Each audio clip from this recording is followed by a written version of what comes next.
TV11 news में आप तमाम का इस्तकबाल है। आज कुतुबुल्लापुर मंडल बच्चूपल्ली के मेन रोड पर शॉर्ट सर्किट होने की वजह से 40 से 50 फर्नीचर की शॉप्स जल चुके हैं। इस मौके पर बच्चूपल्ली DCP और Hydraa commissioner BJP Malkajgiri MP Quthbullapur MLA मौके वारदात पर पहुंचकर आवाम को तसल्ली दिए। आइए देखते हैं हाइड्रा कमिश्नर का कहना क्या है। आइए नाज़रीन देखें इसी की तफसीली रिपोर्ट। हमारे TV11 न्यूज़ चैनल को YouTube पर सब्सक्राइब करिए, फेसबुक इंस्टाग्राम पेज को फॉलो करिए। బాచుపల్లి మన గండిమైసం నుంచి మియాపూర్ వెళ్ళే ఈ రోడ్లో బాచుపల్లి ప్రాంతంలో నిన్న రాత్రి 10:40 ఆ టైంలో ఇక్కడ ఫైర్ యాక్సిడెంట్ అయింది.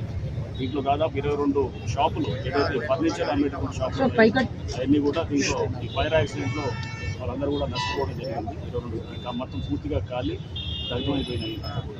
దీనికి బేసిక్ రీజన్ కూడా ఎలక్ట్రికల్ దీంట్లో అది కనెక్షన్ ఏదైతే అక్కడ షార్ట్ సర్క్యూట్ లేకపోతే అక్కడ సడన్గా వైర్లు తెగి అక్కడి నుంచి వచ్చినటువంటి స్పార్క్లు లేకపోతే అక్కడి నుంచి వచ్చినటువంటి ఫ్లేమ్ ఏదైతే ఉందో దాని ద్వారా ఇక్కడ అంటుకోవటం.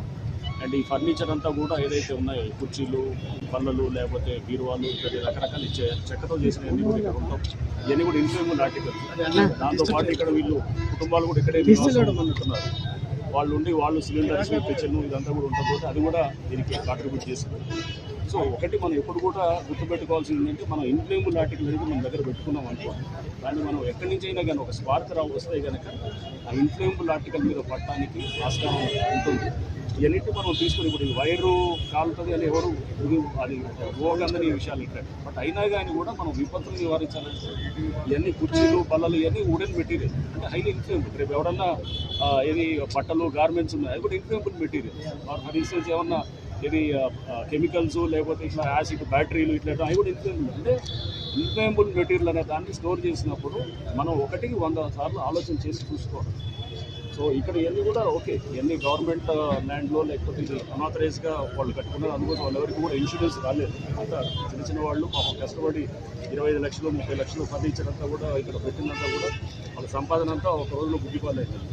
సో దీనికి మనం ప్రభుత్వం తరఫు నుంచి ఎటువంటివి రావాలో రెవెన్యూ వాళ్ళు ఆల్రెడీ నివేదిక ద్వారా పంపిస్తారు. సో బట్ అవేర్నెస్ మనం అవేర్నెస్ సరిపోతుంది, ఆచరణ కూడా తీసుకొచ్చి ఎక్కడ పరవాడికి ఛాన్స్ ఉందనే దాన్ని మనం పెడితే. ఎందుకంటే మనకు గణాంకాలు చూస్తే కనుక లాస్ట్ కొన్ని సంవత్సరాలుగా కూడా ఫైర్ యాక్సిడెంట్స్ గణనీయంగా పెరుగుతున్నాయి. సో ఈ సంవత్సరం కూడా పెరగడానికి ఆస్కారం ఉంది. మనం ముందుగా మనం జాగ్రత్తలు వహిస్తే కనుక మన ఆస్తులు మన ప్రాణ నష్టం కాకుండా కూడా మనం సంరక్షించుకోవాలి. ఫైర్ సిబ్బంది క్షేత్రస్థాయిలో తనిఖీ చేయట్లేదని చాలా ఫైర్ లేకపోతే హైడ్రా NOCs ఇస్తుంది. ఇది కూడా ఇప్పుడు హైడ్రా అట్లాంటి వాటిని తీసుకొని టార్గెట్ చేసి కూలుస్తుంది. 2 అంతస్తులు పర్మిషన్ తీసుకొని 9 అంతస్తులు కట్టేవాళ్ళు ఉన్నారు. అట్లాంటివి తీసుకొని చేస్తున్నాం. అంటే విచ్చలవిడితనాలు చేసేదాన్ని చెక్ చేయడానికే మా ప్రయత్నం జరుగుతుంది. తప్పకుండా ఈ ప్రయత్నం అనేది చేస్తూనే ఉంటాం. అండ్ ఈ ఫైర్ యాక్సిడెంట్స్ తగ్గించడానికి మా వైపు నుంచి ప్రభుత్వానికి మేము నివేదించాం. వారు కూడా మాకు పూర్తిగా పవర్స్ ఇవ్వడానికి అన్నీ కూడా ఇస్తూ ఉన్నారు. అన్నింటినీ తీసుకొని అన్ని డిపార్ట్మెంట్స్ తోటి అంటే Hydraa, fire department, electricity department, revenue department, municipality అందరితో కలిసి మేము ఏదైతే డ్రైవ్స్ పెట్టాము జనవరిలో రిక్వెస్ట్ వచ్చింది. ఒక 1.5 మంత్ మాకు అంతా అవేర్నెస్ ఇచ్చిన తర్వాత మళ్ళీ స్టార్ట్ చేద్దామని. ఆ అవేర్నెస్ ఇచ్చిన తర్వాత బహుశా ఇంకొక వారం 10 రోజుల తర్వాత మేము ఇది మళ్ళీ ఎన్ఫోర్స్మెంట్ స్టార్ట్ చేస్తాం. సార్ సమ్మాన్లు ఎక్కువ అవుతుంటాయి కదా, షాప్ యజమానులకు ఏం చెప్తారు? ఎక్కడి నుంచి ఛాన్స్ ఉందో ముందు మనకు ఉండాలి. మనకి డ్రైవింగ్ చేసేటప్పుడు ఏమంటాము, మనం ఎవడన్నా కానీ సడన్గా రోడ్డు మీదకి వచ్చేసేదానికి అప్రమత్తంగా మనం ఉండాలి. వాడు ఎవడో వచ్చినాడని చెప్పి మనం యాక్సిడెంట్ చేసామనే దానికన్నా ఇది అంటే మనం అలర్ట్నెస్ అనేది నిరంతరం ఉండాలన్నమాట. ఇక్కడ కూడా అంతే ఉండాలి.